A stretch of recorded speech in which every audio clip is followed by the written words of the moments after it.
दुनिया तक पर टॉप 5 में देखिए। दुनिया भर में कोरोना वायरस के अब तक 2,56,21,925 मामले सामने आ चुके हैं। इनमें 1,79,22,092 मरीज ठीक हो चुके हैं, जबकि 8,54,000 से ज़्यादा लोगों की मौत हो चुकी है।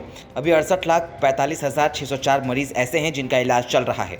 वहीं जापान डोनर्स एजेंसी JICA ने भारत के साथ एक एग्रीमेंट पर साइन किया है, जिसमें वो कोविड-19 को देश से दूर भगाने के लिए भारत को 3,500 का लोन देगा। उधर अमेरिका के राष्ट्रपति डोनाल्ड ट्रंप ने एक खुशखबरी दी। उन्होंने ऐलान किया है कि अमेरिका में एस्ट्राजेनेका द्वारा तैयार की जा रही कोरोना वैक्सीन का ट्रायल तीसरे चरण में पहुंच गया है।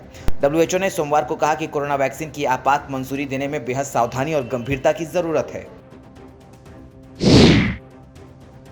भारत चीन के बीच विवाद बढ़ता ही जा रहा है। 29 अगस्त की रात चीनी सेना जमीन पर कब्जा करने के इरादे से आई हुई थी, लेकिन LAC पर मुस्तैद हमारे जवानों ने चीन को बड़ा झटका देकर हैरान कर दिया और उन्हें खदेड़ दिया।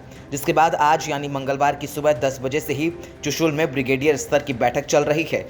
काला टॉप पोस्ट पर भारत और चीन ने टैंक और सैनिक भी तैनात कर दिए हैं।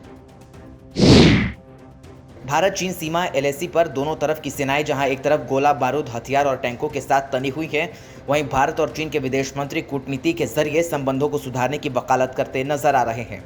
लेकिन इस बीच चीन अपनी चालबाजियों से बाज नहीं आ रहा है। चीन मीठी छुरी की तरह भारत के साथ संबंध सुधारने की इच्छा दुनिया के सामने रखते हुए भारतीय जमीन हड़पने के जुगाड़ में लगा है। भारत समझाना चाह रहा है कि जुबान और जमीन के इस फर्क का चीन के लिए अच्छा नतीजा नहीं होगा।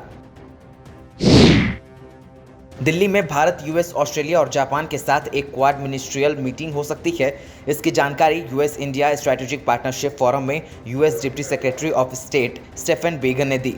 उन्होंने कहा कि क्वाड अवधारणा से इंडो पैसिफिक संप्रभुता में अपनी जगह बनाने में भारत को मदद मिली है। बता दें कि क्वाड एक समान विचारधारा वाले राष्ट्रों का एक संघ है। अमेरिका द्वारा लगाए गए प्रतिबंधों की वजह से चीन की टेक कंपनी हुआवे अमेरिकी इन्वेस्टमेंट को रूस में स्थानांतरित करने पर जोर दे रहा है। हुआवे के फाउंडर रेन जेंगिया ने इस बात की जानकारी दी है। बता दें कि अमेरिका ने चीन की कई कंपनियों पर रिस्ट्रिक्शन लगाए थे, जिससे चीन बौखलाया हुआ है।